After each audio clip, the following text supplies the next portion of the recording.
И ова утро да си кажеме за аерозагадувањето, бидејќи како стивнува ветрот, Скопје повторно се качува на листата на најзагадени градови во светот. На оваа тема утрово гости се Невена Георгиевска од О2 иницијативата и доктор Мирјана Димовска од Институтот за јавно здравје. Почитувани дами, добро утро, добре дојдовте во студиото на Телма. Добро утро. Кажа вкусово најавата, како стивнува ветерот, односно како метеоролошките услови се менуваат, бидејќи тие ни се очигледно единствениот сојузник во борбата против аерозагадувањето. Скопје се качува на таа непопуларна листа. Тоа го покажа и последната ваша анализа на О2 иницијативата за јануари. Всушност беа на некој начин потврдени резултатите за претходниот месец, односно за цела мината 2022, каде гурнавте нели митот дека некои воздушни бањи или помали градови во земјава кои ги сметавме дека се почисти, не впрочем така. Што друго вака би го издвоиле како клучно и како вовет во оваа утринска дебата? Клучно е тоа дека гледаме и оние градови каде што мислевме дека има, како еден мит што важеше, дека има чист воздух и дека се воздушни бањи, дека тоа не е така. Значи, ние во анализите се водевме од Европскиот индекс на квалитет на воздухот. Значи, каде што се рачуна дека имаме доволно чист воздух, да речеме за PM2 частичките до 10 микрограми, а над 10 до 20 е добар воздух, така да го наречам. Исто така и за PM10 частичките се водевме по тој стандард и ги покажавме тие табели како изгледа. Во однос на тие анализи гледаме дека во Берово, кое важеше за едно воздушна бања, немаме ниту еден ден со доволно чист воздух, добар воздух, така да го наречам. Додека па Битола, еден од станицата која е на периферија, имаат повеќе денови со чист воздух, иако Битола важеше за еден од загадените градови, меѓутоа станицата што е во центарот на Битола па покажува други вредности. Значи, според ова заклучуваме дека во влијанието на загадувањето се вклучени многу параметри што треба да ги имаме во предвид. Значи, тука ружата на ветрови што во вториот случај помага да воздухот се исчисти, таму има мали индустрии, нема загадување на 13 километри од рек Битола, меѓутоа тоа загадување од рек Битола иде во друга насока, така да за тоа тука не влијае на оваа станица. Понатака, од она што го знаеме ние, од неколку истражувања што постојат на неколку станици, значи не на сите, ние овие анализи ги правевме стрикно на податоците од мерните станици на Министерството за животна средина. Битно е значи да се гледаат односот и на PM10 частичките, некаде тие идат се во добри граници, додека PM2.5 се високи. Значи, тука не можеме да збориме, ако го гледаме само PM10, дека воздухот е во ред, бидејќи PM2.5 се веќе над граница, а тие се многу поопасни частички. Така, Кичево има најлош воздух, а Скопје има повеќе денови со доволно чист воздух од Гевгелија, Велес, Гостивар, Струмица, Прилеп, Берово, Тетово, Кичево. Покажуваат вашите анализи. Доктор Димовска, кога ве поканив за гостување во емисијата, рековте дека ќе дојдете со задоволство, меѓутоа со една додавка и забелешка, односно сугестија, дека ваквите разговори треба да ги правиме во текот на целата година, а не само додека е актуелно аерозагадувањето, бидејќи мерките кои треба да се преземат не се прават од денес за утре и дека станува збор за сет на мерки кои на долг рок би требало да дадат резултати. Вие сте, ваша специјалност е аерозагадувањето и последиците врз човечкото здравје, како доктор на Институтот за јавно здравје. Што велат вашите последни анализи, имајќи ги предвид и овие анализи што ги прават граѓанските иницијативи и асоцијации, и имајќи ја предвид целата ситуација? Апсолутно стојам за тоа дека ќе бидам сигурна дека нешто правиме како систем, како институции на системот, тогаш кога ќе зборуваме преку целата година, значи сите да станеме свесни дека аерозагадувањето го имаме во текот на целата година, некаде можеби мај, јуни, почетокот на јули, имаме нешто гранични вредности, односно ги запазуваме граничните вредности препишани со Европската директива и националната легислатива. Точно работам повеќе од прилика 10 години на оваа проблематика, практично и докторатот кој што го изработив беше примена на методологија со кој што ќе можеме да процениме колку и како загадениот воздух кој што го дишаме, односно квалитетот на воздухот кој што го дишаме влијае на здравјето на нашата популација, пред се анализирајќи ја смртноста, затоа што се тоа најрелевантни и најсигурни анализи базирани на докази кумулирани од епидемиолошки студии. Дали вашите резултати се совпаѓаат со оние проценки на Светската здравствена организација според која меѓу 3 и 4,5 илјади луѓе годишно ги губиме на некој начин? Да. Поради последици од аерозагаденост во Македонија? Дека директна причина за смртноста е тоа? Апсолутно. Ние применуваме во Институтот за јавно здравје применуваме методологија на Светска здравствена организација. Постојат различни методологии, меѓутоа приближно бројките се тука слични или да не речам исти.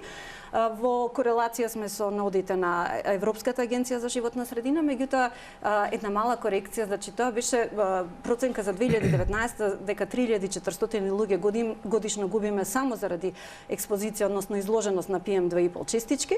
Меѓутоа, што е тука проблемот? Кога го направивме пописот, добивме податоци дека практично Македонија не се 2 милиони и 100 илјади жители, колку што ги користевме во тие пресметки и ние и Светска здравствена организација и Европската агенција, туку сме 1.840 отприлика илјади луѓе. На тој начин се зголеми бројот на... Да. Што значи дека кога ги преработивме ретроградно, значи наназад идејќи истите податоци, ние добивме дека практично 3.800 до 4.100 луѓе годишно губиме заради загадениот воздух. Да, ја реков меѓу 3 и 4.500. Варираат бројките зависно од кој извор. Так. Доаѓа. Меѓутоа тоа се преработени, ќе повторам податоци. Повторно ќе кажам, од таму произлегува важноста зошто треба да имаме релевантни податоци за пописот и движењето на населението, затоа што се многу битни за креирање на вакви научни докази. Значи, со преработката добивме некаде зголемување од 10 до 15% на тие атрибутивни смртни случаи, односно смртни случаи кои што може да се припишат на аерозагадувањето.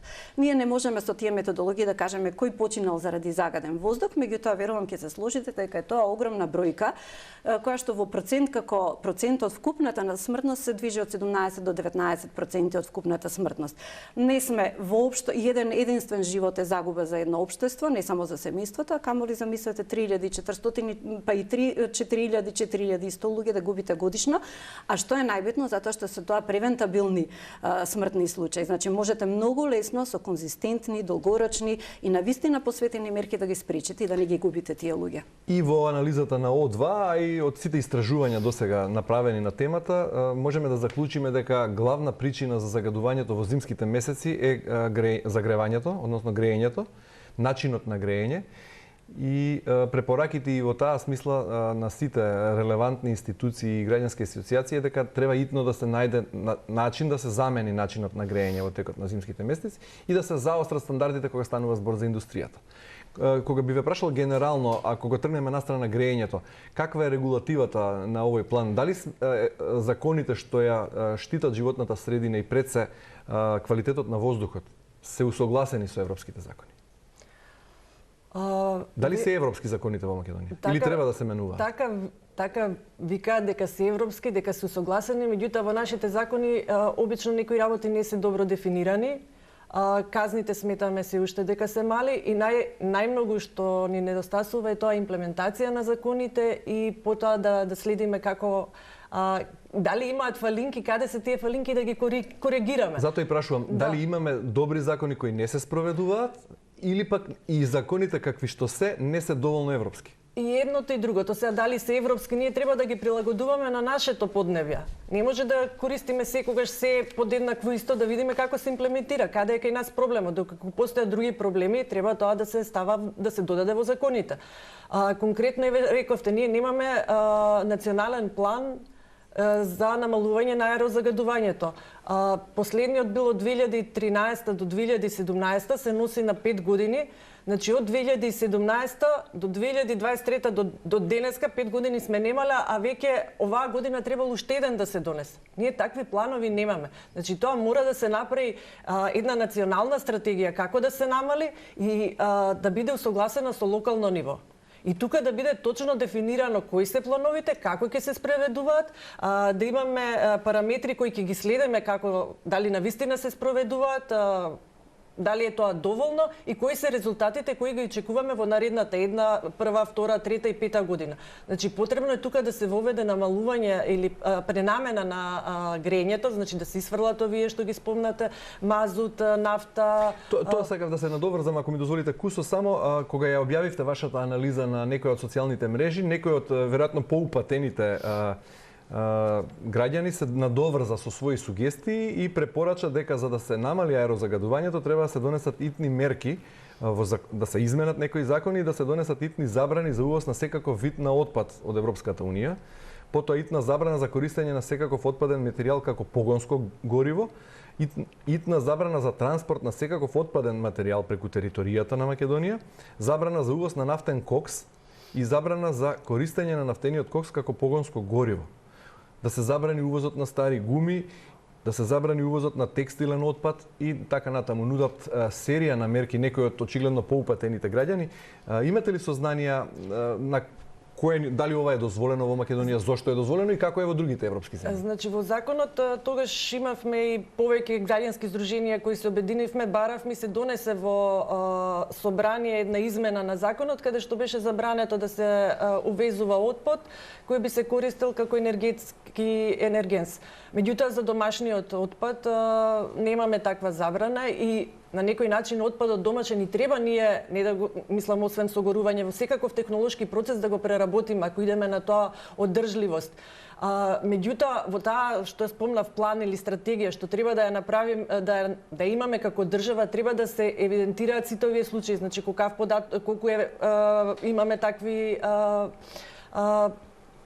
увезени, неувезени, колку се користат во индустријата и сето тоа да се види во каков параметар влегува во загревањето. Не во загревањето, и во загревањето на домовите, меѓутоа кај домовите немаме некоја регулатива и не може тоа да се следи кој на што се грее.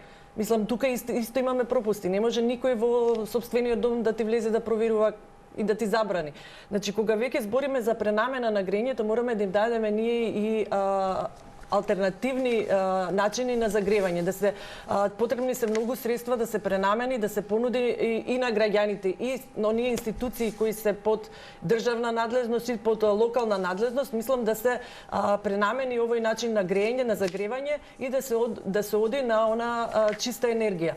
Кога го спомнавте замената на грејењето, ја спомнавме и претходно, Мета МК направила анализа и споредувала повикувајќи се на едно ветување на владата во 2018 година, тогашната влада ветила дека во наредните 2 години ќе ја зголеми опфатот, односно пристапот до таа топловодна мрежа за граѓаните на Скопје, за да се приклучат на скопското парно грејење, централно грејење, дури 10.000 семејства нови приклучоци ветени, а не е таа бројка постигната, значи многу е помал бројот од тие 10.000 нови приклучоци кога станува збор за грејењето, бидејќи сите велат прстот е вперен таму, треба да се смени начинот на грејење за да се намали аерозагадувањето. Тоа е во овие планови ние имаме препораки. И добро е ова да се направи, ќе се направи. Меѓутоа не е точно специфицирано дека мора тоа да се направи, до кога и кои се алтернативите? Не, еве владата сама си задала рок, пишува Мета МК, до 2020. Да, и направиле план каде тоа или не направиле план и да направиле план, тоа било како тој планот за намалување на аерозагадувањето што беше 2019 до 2021 и беа нафрлени работи во смисла ќе се намали треба да се намали, дадени се толку субвенции, значи, ама дали навистина се намалило, дали како е искористено цело тоа, дали биле задолжени, во никој случај не ги задолжуваме ние, бидејќи нема таков закон да речеме од таа и таа година е преоден рок, али до таа година ние мора тоа да го направиме. Државните институции исто така и овие јавни институции имаме што болници, студентски домови кои се уште се горат на вакви на мазут се греат, да. Да, и ако дозволите само во контекст на овие планови што неколку пати се споменува, точно е немаме национален план, меѓутоа се изработуваат во моментот, веќе се изработени дел од градовите имаат изработени локални акциони планови за намалување на аерозагадувањето на територијата која што ја покриваат.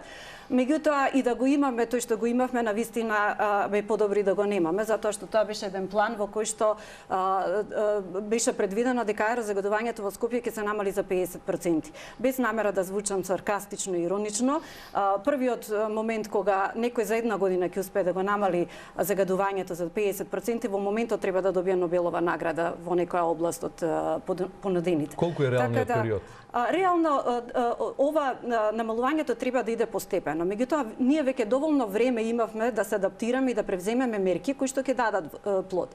Факт е дека има некои акции кои што навистина придонесоа за намалување, затоа што трендот на загадувачките супстанции опаѓа во текот на последните десетина години, меѓутоа тоа е преспор. 2-3 микрограми на метар кубен од загадувачка супстанца, во овој случај PM2,5, е навистина ќе ви треба долг период.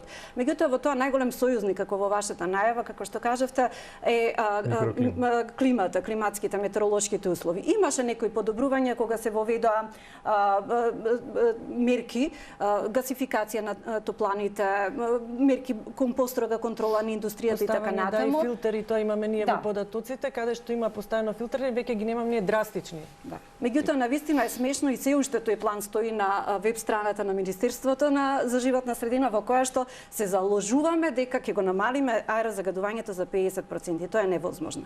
Значи, треба да идеме постепено, меѓутоа чекорот да се забрза, затоа што треба да ги искористиме овие поволни климатски услови, меѓутоа со конкретни мерки да го забрзаме чекорот и да стигнеме барем до граничните вредности на Европската директива.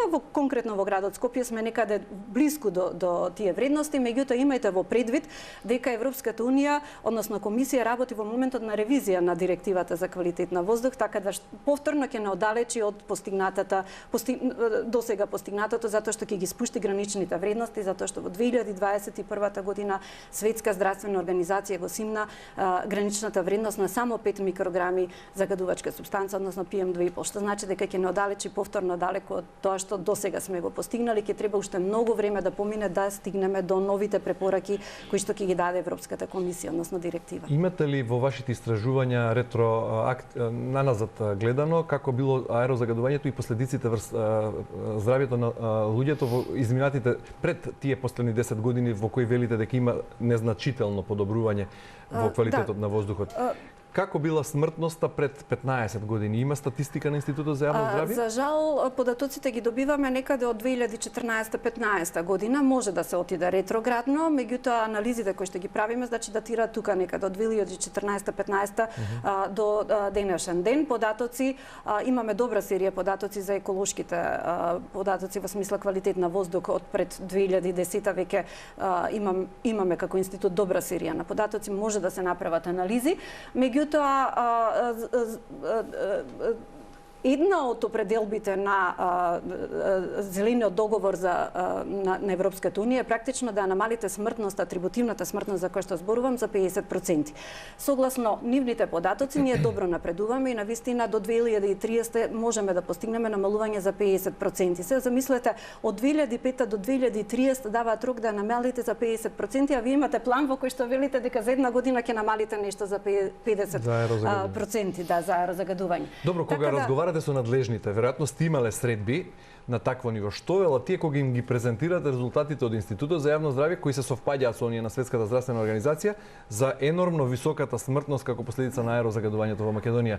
Не го дишаме истиот воздух, тие се имуни на аерозагадувањето или како реагираат? Нееднаш сум кажала кога гостувам и ви благодарам за можноста да тоа го повторувам и го споделувам и со јавноста и се надевам дека и тие слушаат и гледаат, затоа што како што кажавте, воздухот и за сите, можеме да купиме квалитетна вода, органска храна, меѓутоа воздухот кога ќе излеземе надвор од нашите домови за сите. Бев член на интерсекторска работна група која што згасна некаде 2017-18 година, функционираше доста добро на почетокот кога била формирана десетина можеби години претходно.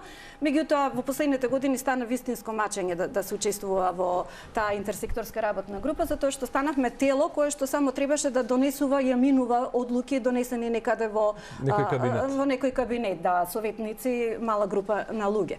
Така да подобро што згасна, меѓутоа убаво е да доколку се најде доблес, да речем, кај донесувачите на одлуки да сватат дека треба да користат науката како основа за, односно наодите кои што ги продуцираме ние како истражувачи, како научници, секој во својата област, да бидат основа за донесување на закони. Јас не сум сретнала досега ниту до локално, ниту на централно ниво некој да се заангажира и да почне со наодите од нашата студија. А ја применуваме, велиме, како институции на системот, пристапот на Светска здравствена организација, здравјето во сите политики. Што тоа значи? Пред да донесам било каква одлука која што ќе треба да го подобри стандардот на граѓаните, благосостојбата и така натаму, треба да видам каква е здравствената состојба, односно профил на населението и какви се овие проценки конкретно во однос на квалитетот на воздухот. За среќа, затоа го спомнав и националниот план, меѓутоа имаме локални акциони планови кои што веќе се изработени дел за поголемиот дел од градовите и сега ќе се изработуваат за останатиот дел од градовите, во кои што задолжителен елемент за прв пат велам од минатата година е да се стави здравствениот профил и овие пресметки што ги правиме, односно проценки за влијанието на загадениот воздух како основа за креирање на и давање препораки како тие на локално ниво ќе го подобрат квалитетот на воздухот. Впрочем и да не го дишаме истиот воздух или да тие се имуни надлежните кои ги носат одлуките во некои кабинети во тој тесен круг, ќе мораме тоа да го примениме како обврска за натамошната евроинтеграција. Значи Европската унија поставува строги услови и критериуми кога станува збор, кажавте и сама и Светската здравствена организација ги спушта долните граници на честички дозволени во како квалитет на воздух. Вие како Институт за јавно здравје имате широка поддршка и широк фронт, голем број граѓански асоциации како никогаш досега, медиумите се исто така отворени. Зошто толку тешко ни оди кога има луѓе кои се свесни за штетноста, за последиците врз здравјето, кога имаме детектирано што загадува, кога знаеме која е дијагнозата, зошто толку тешко ни оди да го најдеме лекот? Повторно не разбирам. Вие како од вас сте инволвирани и во некоја во дел од локалната самоуправа во некои општини. Да. Имате соработка, претпоставам, со Институтот за јавно здравје. Зошто не допира тој заеднички апел, аларм до надлежните и толку тешко ни оди да направиме нешто? Зошто се движиме толку бавно? Не знам, мислам ја би рекла од институциите, од државата треба од највисоките органи да почне ова. Ние можеме колку сакаме да збориме и како активисти и стручните лица да си го кажуваат своето, ако кај нив нема политичка волја, има само во предизборните програми, меѓутоа потоа се занемарува на сметка на одредени, според мене, неприоритетни и непопуларни, до душа популарни се, меѓутоа она што им носи гласови, тоа во моментот се заговара и се ветува, меѓутоа не се спроведува потоа. Потоа не се спроведува. И за сметка на тоа се даваат огромни средства, одат немаме средства. Секогаш ние на почет кога се спрема буџетот кажуваме колку се издвојува, те се мали средства. Ние ако сакаме да имаме некој напредок, треба да се одвои голем број големи финансии за да може овие работи да ги имплементираме. Меѓутоа секогаш тоа е многу малце во однос на некои други непотребни работи и средства што се одвојуваат за други намени. Тоа во секој случај е поевтина опција отколку последиците врз здравјето. Здравјето нема цена, нели? Точно, нема цена, ако се види да речеме колку се троши, поготово за да спомнеме за еден болен карцином, или не можеме со сигурност да тврдиме дека е од аерозагадувањето, меѓутоа секако знаеме дека тоа е еден од причинителите.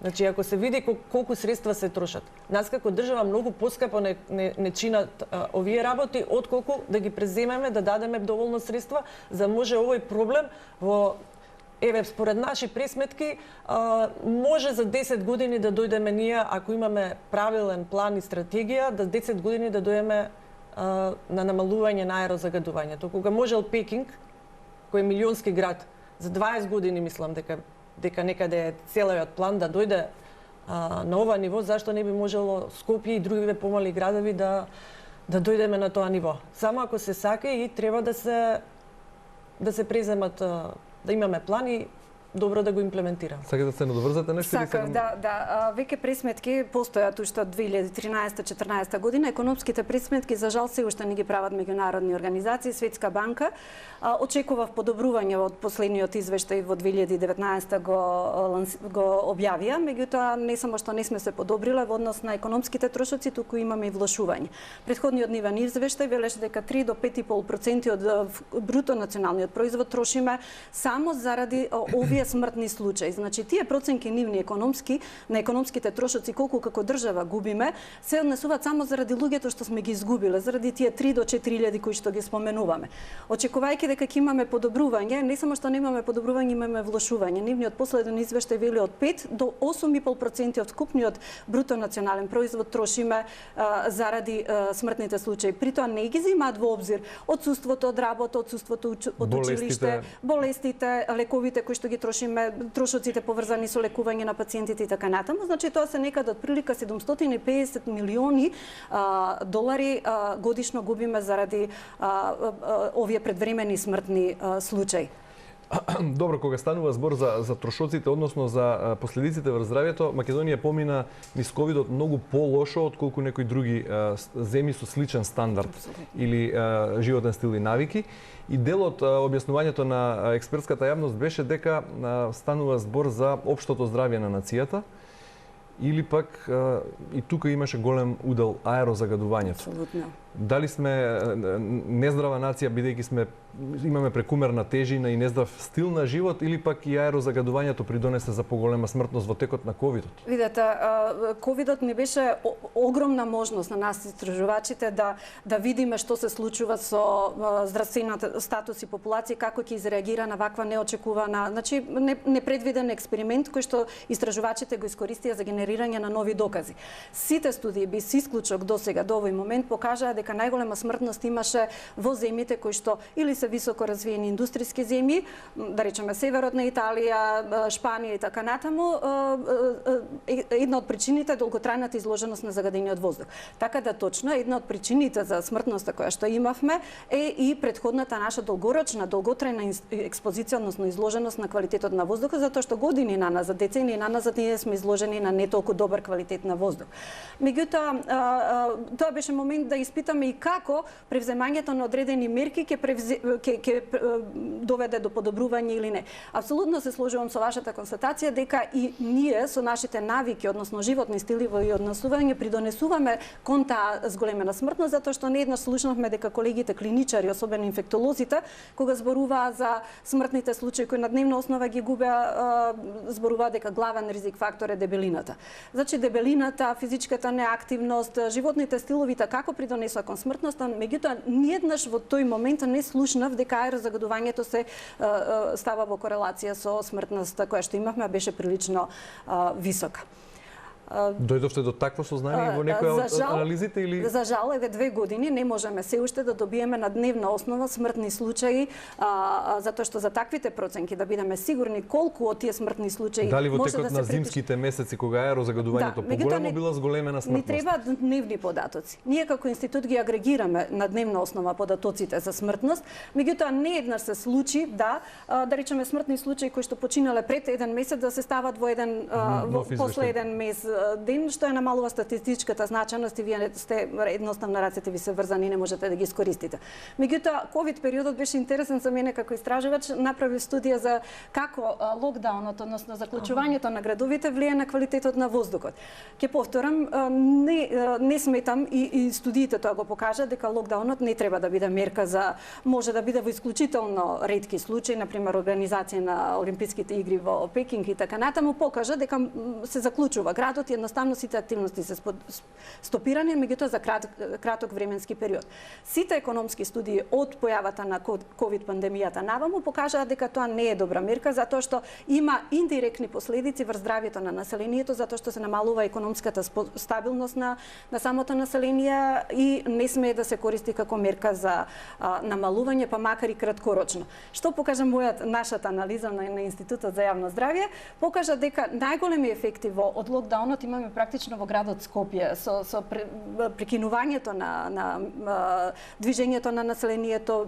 Моравме да работиме од дома, се стопираа сите производни активности, индустријата работеше, да речам, на минимум, само неопходните сервисни услуги беа во пракса. Значи, најголемо подобрување на квалитетот на воздухот во однос на концентрација на PM2,5 честички имавме во градот Скопје. Тоа е многу интересно. Морам да ве потсетам дека тоа беше пролетта 2020, дека не беше во текот на зимските месеци кои важат за најзагадени, туку беше од март да, затоа што тога се појави првиот случај, да. 26 Дали ќе беше исто ако беше во текот на зимските месеци? Тоа би било прашањето. Студијата што ја направив практично се однесува компарација на ковид периодот од појавата на првиот случај на ковид пациент во Македонија до крајот на јуни, затоа што бевме обврзани да ги публикуваме податоците на почетокот на јуни. Меѓутоа доволен период да направите вие споредба со претходните години, така да опфати претходни 3 години. Анализирав метеоролошки фактори, анализирав брзина на ветер, температура и така натаму, значи речи се при идентични метеоролошки услови добивме подобрување значајно најмногу во градот Скопје. Особено големи, тоа беше 18 до 20% намалување на PM2,5 частичките, додека оние најголемо подобрување имавме во однос на емисија на азотен оксид, што значи сообраќај заради стопираниот сообраќај. Еве можеби им давате рецепт на надлежните како за една година да го намалат аерозагадувањето во Скопје за 50% со едно заклучување. И тогаш замислете, не можевме да достигнеме ни 30%, значи максималното да не можеше да се постигне за краток период, а камоли 50%, тоа е конкретно на ова. Скопје е убав град за велосипедизам. А ние ги шириме булеварите за да може што повеќе коли да донесеме во Скопје, да им овозможиме лесно да пристапат од една точка до друга точка. Правиме паркинзи, бидејќи сите тие коли треба негде да се сместат. Даваме субвенции за велосипеди, меѓутоа одредени локации на Скопје не се достапни. Значи, ние требаме тука целиот град да го оспособиме, луѓето да можат безбедно од една точка до друга точка. Многу е посигурен, поедноставен, добар е за здравјето, не загадуваме, повеќе бенефити од... Така, еве сега имаме најавена промена на чело на Министерството за животна средина, ќе се заминува министерот Нуредини и најавено е доаѓање на досегашниот државен секретар од тој ресор. Што очекувате од таа персонална промена таму? Дали може да донесе квалитативна промена или сепак станува збор за поголема степен на политичка волја? Па и ако сакате ближат избори наредната година, се редовните парламентарни и претседателски избори. Така што може ли нешто на политички план да очекуваме во наредниот период дека ќе донесе нешто позитивно? Ако дозволите, господја Каја Шукова е за прв пат се избира министер од областа, долго време во Министерството за животна средина и силно верувам дека е лице одбрано на соодветно место. Меѓутоа, оно што ме плаши е краткиот период и не верувам дека за една година ќе има можност да ги покаже сите квалитети во однос на менеджирањето со Министерството во кое што работи долги години. За жал, краткиот период е единствена обструкција за да се имплементира. Лично ме нервира и не очекувам дека тоа тргни застани што го практикуваат нашите донесувачи на одлуки. Знаете, смената на министрите значи стоп, ако ништо друго, стоп, стагнација или комплетно отфрлање на проекти кои што започнале претходно. Така да, меѓутоа во овој случај сметам дека е добро што ете сигнал се праќа прв да се стави човек што долги време, човек од струката што добро ја знае проблематиката, меѓутоа единствена лимитација ќе биде времето и добро, не мора 50% да го намали, дека го намали помалку ќе биде добро. Невена, вие какви се вашите очекувања од промената во ресорот? Со тек на изминат период веќе немаме ни толку големи очекувања, бидејќи бевме многу пати дава добри во програмите, веќе влегоа и некои наши барања во самите предизборни програми, добар дел зафаќаше на она што граѓаните го сака. Квалитетен живот, чист воздух, меѓутоа потоа гледаме дека ништо не се имплементира. Така да губите верба како граѓански активист? Тоа би било многу ме плаши, јас ова лично од моје име зборам, пошто веќе сум и јас во локалната самоуправа како советник, многу повеќе влие она политиката. Значи добро е човекот кој ќе дојде на одредено место да тргне од себе, да донесува одлуки како е најдобро, како стручен човек, како граѓанин, а не да следи политиката или делот на или политичката партија на која припаѓа. Значи тука тие нивни планови како се некогаш мене тоа ме разочарува. Сметам дека веќе кога си избран на одредена функција, треба првенствено таа функција да работиш како човек и како граѓанин, а не да следиш нечии политики. Мислам дека политиката многу влијае во... Дога граѓанските иницијативи и активисти не го загубиле ентузијазмот и вербата, како може науката да и помогне на политиката? Вашите истражувања, последни или претходни, се веројатно на располагање на надлежните и можат и треба да ги применат. Очекувате ли такво нешто и во која насока вие како Институт за јавно здравје може да помогнете и да придонесете? Видете, Институтот за јавно здравје е институција најстара во државата, 100 години постоиме, следната година ќе го прославиме тој јубилеј и ништо не одвраќа од намерата да продолжиме да зборуваме без разлика кој не слуша и дали воопшто не читаат. Нашите трудови, односно нашата работа гледаме да биде видлива до сите, не само до заинтересираните групи население тука во Македонија, значи невладини организации, население, вие новинарите и така натаму, или други стручни лица кои што би ги искористиле за понатамашна работа. Она што е многу битно, постојано ги публикуваме нашите податоци надвор. Значи стануваат видливи за меѓународната јавност и она што многу ме радува е што Република Македонија е една од лидерите во однос на единствено ние ги правиме овие пресметки во регионот. Дури мислам имам печатот дека и во Хрватска ги прават меѓународните организации во нивно име, ние веќе самостојно ги изработуваме проценките. Она што ме загрижуваше долг временски период е тоа што не беа користени во донесувањето на одлуки во било кој ресор, односно било кој сектор, останатите зборувам сектори, вклучително и во Министерството за животна средина, но среќа што притисокот од меѓународните институции е прилично голем, па ние мораме да репортираме за одредени индикатори. Значи нашиот проблем лично, ако ме прашувате, не е усогласеноста е веќе речиси 100% во најголем дел со директивите од Европската унија, имплементацијата е проблем нормално, меѓутоа за среќа сите тие на меѓународна организација од нас бараат мерливи индикатори, значи нешто што може да биде индикатор со кој што ќе следат ефикасноста на имплементацијата на мерките што вие ги предвидувате. Еден од тие индикатори се практично атрибутивните смртни случаи кои што може да се припишат на аерозагадување и кои што ние практично ги правиме. Втората надеж што ми дава да продолжам, иако ви кажам тешко може да не одвратат од она да си работите како што треба, е дека почнува да се случува нешто на локално ниво, задолжени се општините да имаат такви акциони планови на локално ниво за подобрување на квалитетот на воздухот, во која што во центарот исто така ќе се стави здравјето на населението. Не е поентата само да зборуваме за физичкото здравје, мораме следен чекор да размислат и донесувачите на одлуки на локално и на централно ниво да зборуваме малци за квалитетот на животот. Затоа што да, ковидот не потсети дека здравјето е најбитно, физичкото здравје, меѓутоа дајте да зборуваме малци за квалитет на животот. Каков квалитет на живот имаме во локалната средина, во непосредната средина во која што живееме? Еве ќе ми дозволите како едно резиме на крајот. Премалку време имавме ова утро, толку е предвиденото време за изданието да си кажеме.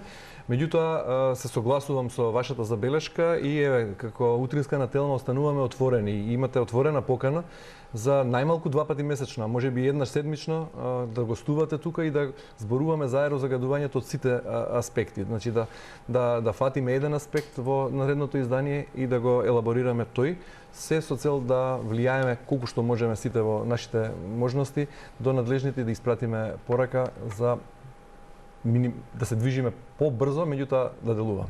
И покрај ограничените ресурси, со задоволство секогаш прифаќаме вашата покана, затоа што сте вие медиумот кој што проширува, односно ја шири информацијата, она што имаме да го кажеме. Со задоволство ќе прифатам. Ви благодариме. Ви благодарам на поканава со тоа што еве и ја имам таа замерка дека летните месеци овие теми воопшто не се застапени. Едноставно најверојатно не се интересни ни за самите луѓе, меѓутоа ние тие период треба да го искористиме точно за притисок да се направат вакви планови и стратегии. Некога ќе дојде загадувањето, па тогаш да размислуваме и исто така да не забораваме дека и летните месеци ние имаме загадување. Поготово 2.5 частичките кои се многу поопасни за здравје. Градежна прашина. Па не е само градежна прашина, да. Значи горење на стрништа Има истражувања кои покажуваат отприлика што има во тие честички. Ситуацијата не е воопшто добра, бидејќи и оној црн чад што го гледаме, знаеме и мирисот што го сеќаме дека се многу токсични работи кои понатака влијаат многу на здравјето. Еве јас си земам за обврска да ве поканувам и во текот на наредните месеци кога зимата ќе заврши, кога нема да биде аерозагадувањето причината од грејењето. Ви благодарам многу за гостувањето.